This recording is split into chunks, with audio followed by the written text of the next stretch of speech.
This is a certified hood classic. Met Rick James, too. Met Rick James? You know, hang out with Rick James tonight, you know what I'm saying? And he comes out the room, and I look at him, and I'm not bullshitting, man. I seen like an orange, his aura or whatever. I seen it. He was orange. He started kicking me. Yeah. And he was mad, man, which was, you know, right up my alley. I'm one of the baddest motherfuckers of all time. You said he was ill, he was dope. I can only tell you parts of the story. I met him at the, it was a Superfest tour, and a friend of mine was head of security. So, you know, I just got to roam backstage as I wanted to. So I met Jeffrey Osborne and a couple other people, Hugh Masekela, and then I met Rick, and he was just saying what's up, and I have to leave it at that. Okay, all right. So he was probably doing something else, but he was saying what's up to us. Yeah. One of the best singers, one of the best looking motherfuckers you've ever seen. Hold my drink, bitch. He walked up to any chick, licked the whole side of their face, man. Did he do that? I'm Rick James, bitch. Enjoy yourself. But he did come to the club where I was spinning records. He did come? Yeah, he came to the club where I was spinning records. And we had a running joke. They used to call me Rick James, and then I actually met him, and I was like, no, I'm not. Right. He said, no, that's not me. We started hanging out. My brother didn't do any of this shit. So at night, when Eddie would break out, we would all be getting crazy and wild. And if I was hanging with Rick, he had this thing with me where he used to always like with me, man. I don't know what started it. You know, he was hanging out with the big dogs. You know, shouting There go your boy. Crazy things, and I had to straighten him out. Sometimes I had to go upside his head. Things like escalated to the point where, you know, my man got too familiar, and I ended up having to whip his ass, man. You know, because you know he would step across the line habitually. He's a habitual line stepper. First time, you know, I had to end up whipping his ass. We went to Studio 54. We walking up into the VIP section, and I'm looking around to see who's there, and looking at the girls and everything, and all of a sudden I heard something go, Charlie Murphy! Damn!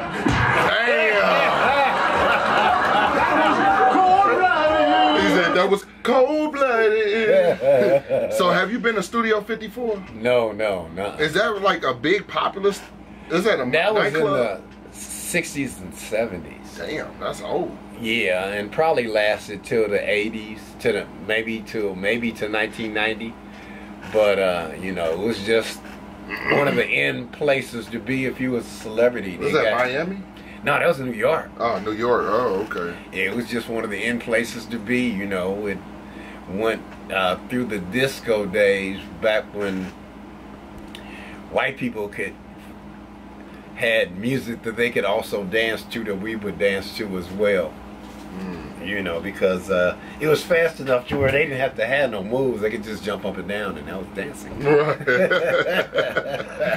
Instead of, you know, having you gotta have some moves. You ain't gotta have no moves. You just do. You know, do jumping jacks. I wish I would see somebody do jumping jacks in the club. He had this ring on to commemorate this song he had put out called Unity. And this was imprinted in that black head of his for at least a week. Unity! Eddie and everybody else thought that was the funniest shit. And so that threw me in a weird space, because I'm like, yeah, this is Rick James. He's a star. I'm Rick James, bitch. Enjoy yourself. Bitch. Maybe I'm overreacting. I actually went there. Like, maybe I shouldn't do nothing. But my ghetto side was going, yo, stomp this motherfucker out, man. What the fuck is wrong with him? I'm just in line and I'm just getting started, bitches. Totally just wrote me off. Like, I'm that still, you know what I'm saying? What, you gonna smack me back? I'm Rick James, he's Charlie Murphy. I waited, because I knew what hotel he was staying in. Eddie and then went home, and I said, y'all be right back. I shot over to the hotel. Went up to his room, knocked on the door. So then, he comes in there, and I said, look, bitch, I'm Rick James.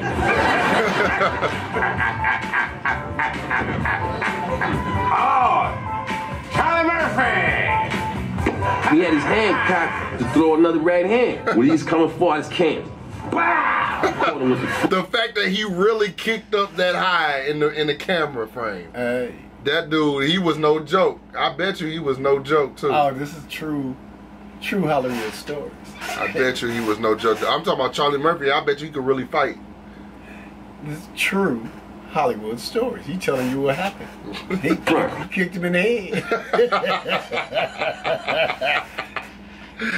You're telling like he gave me some kind of Bruce Lee cross kick or something. I kicked the shit out of him, man.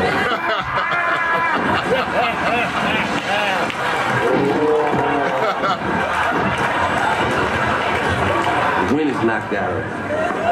And then he screams out, Security! the one in the front, he had crooked eyes and shit. One eye was looking at me, and the other one was looking at Rick. And Rick had edged over by the window. Now, Darkness, the tables are turned. Do with him whatever you like. Motherfuckers take one more step, I'm kicking this out the motherfucking window. You know you was wrong for what you did to me earlier. Look what you did to my face. Sorry, Charlie. I'm sorry, Charlie Murphy. It was an accident. I was having too much fun. I'll have 3 with troops. The stickiest of the icky. You want to fuck with the old boy Rick James? Yo, man, my forehead is bumping, man. Now that you mention it, I think I'm bleeding inside my chest. But I got the medicine. Bitch, come over here and have sex with Charlie Murphy. I'm Rick James, bitch. That was how that particular incident ended, but it wasn't the last time I had to whip his ass, whip his ass. Don't you think Charlie's a little old to be taking karate? He's probably taking it with the little kids. Yeah, Charlie whipped my ass into his dreams. I told you, Charlie had delusions of grandeur in his head. The Studio 54 thing, you know, that blew over. You know what I'm saying? And, but then, you know, here we go again. Cocaine is a hell of a drug. Oh, shit. Here we Rick go. was encouraging me, you know, he shows up at my brother's house. Nice place. So he had these dirty cowboy boots on. That's The crazy. way barged in. Did he have a cowboy boots when you met him? No. Did he have high heels? Yeah. Yeah.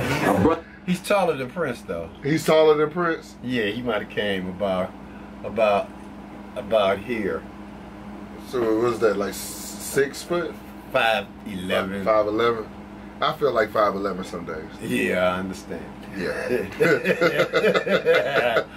I never feel like that.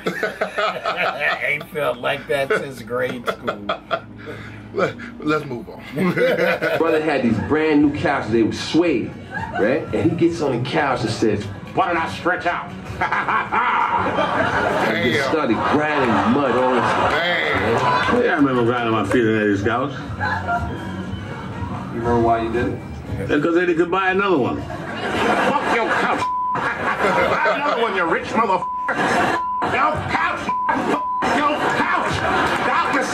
Darkness is. Because my complexion, he used to call me Darkness. He calls me and my brother Darkness. So it's Darkness Brothers. See, this is long before Wesley Snipes.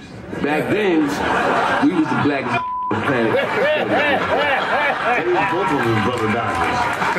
Twin brother doctors. And we standing there looking at him, and he's looking right in our eyes. Look at him. Look. Grinds his mud. See, I never just did things just to do them. Come on, I mean, what am I gonna do? Just all of a sudden just jump up and grind my feet on somebody's couch? Yes. Like it's you know, something to do. Come on, I got a little more sense than that. Yeah, I remember grinding my feet on Eddie's couch.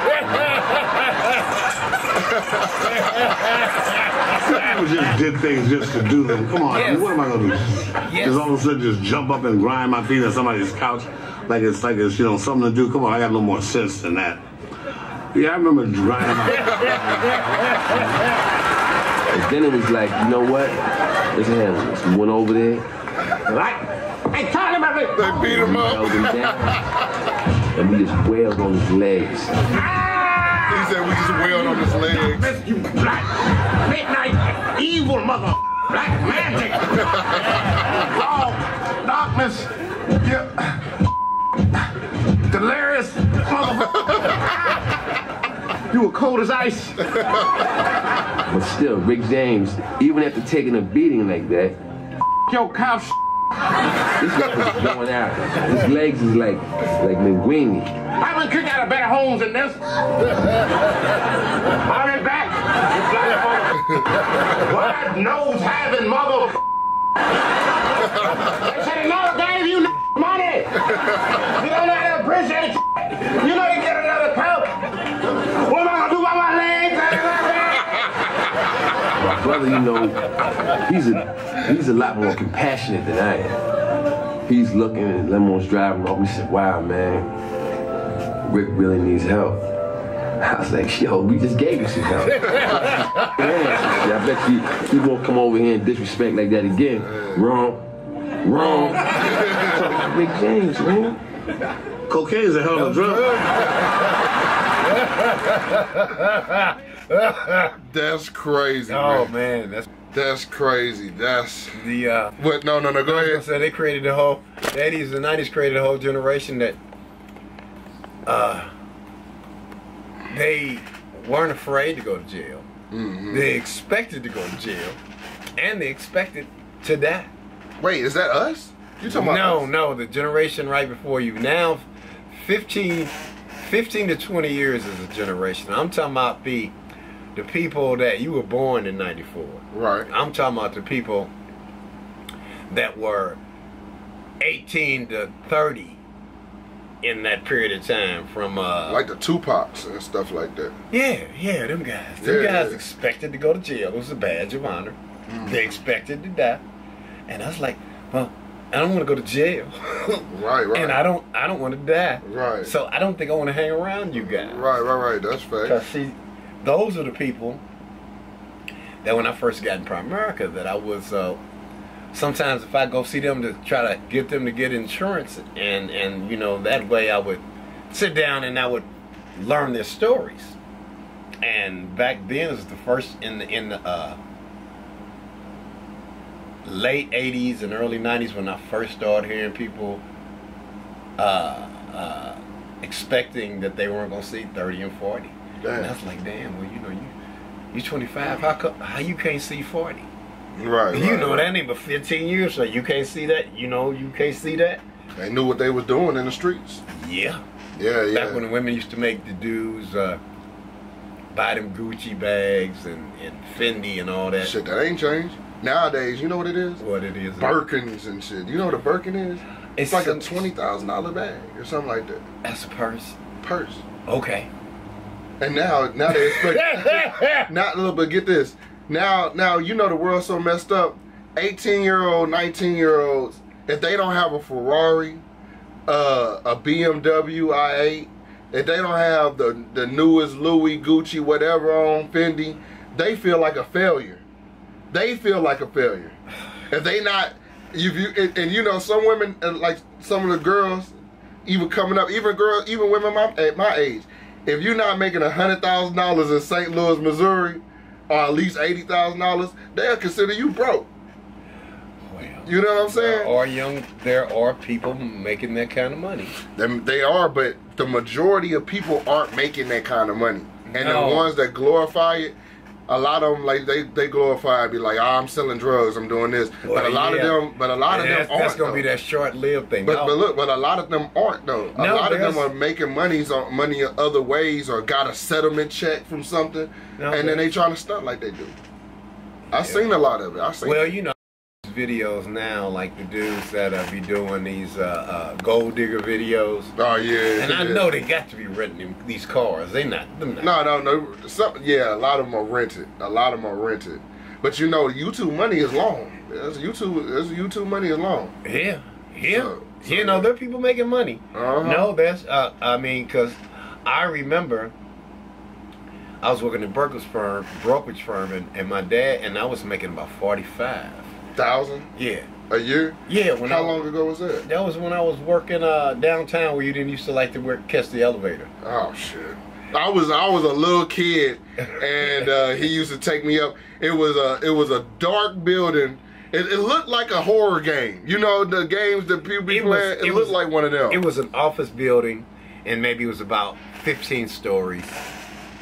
you know, 10, 15 stories, and you had to catch an elevator up. And the company I worked for had 3 floors, and they was about, you know, like we had 8, 9, and 10, and he didn't like catching the elevator. So when the elevator door closed, he would grab my leg, you know, and then hold on because he was scared of the elevator. Well, it was the motion of, you know how you feel when you ride a roller coaster? Yeah. So it was like I was AJ's. I was like he's about a little bit older than AJ. 4 or 5. Yeah. So I was real short. So I stand in the middle of the elevator and it would move up, and I would just feel it and get scared. So yeah, but my dad said, you know, he had never made that much money. I made more money than he ever made as a teacher and a principal. Wow. But those were different days.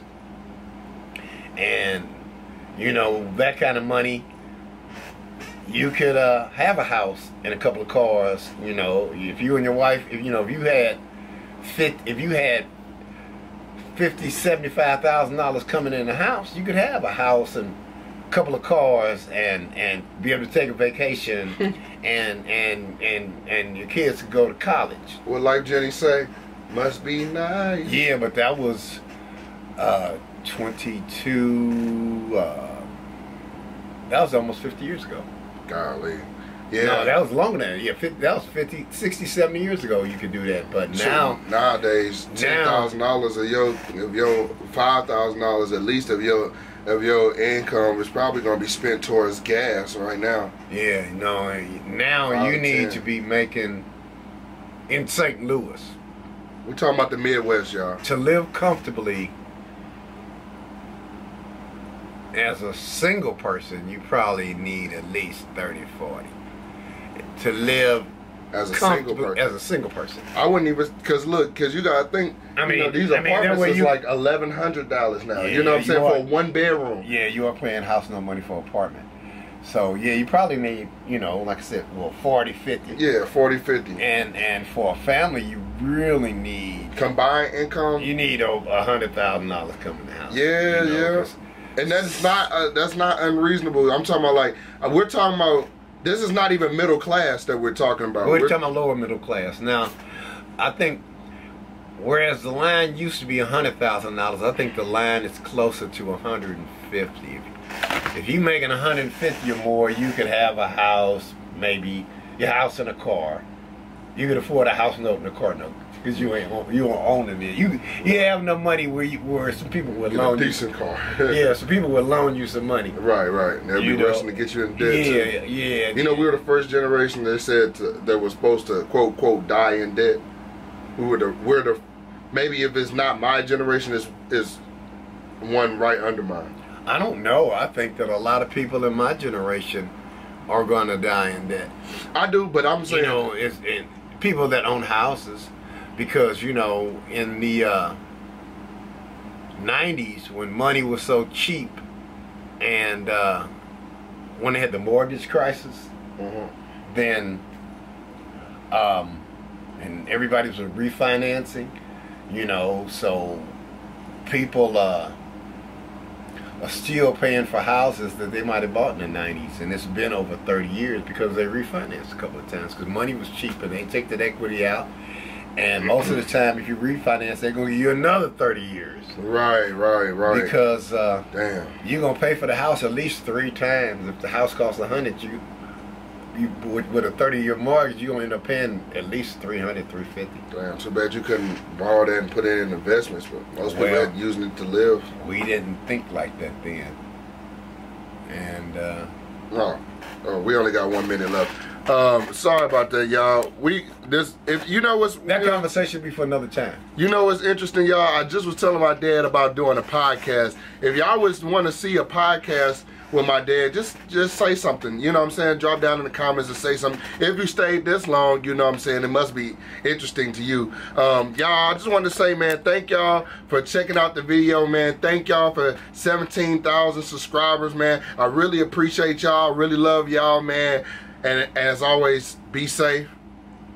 See you next time. If you like good music, I've got a radio station. It's called rhythmflightradio.com.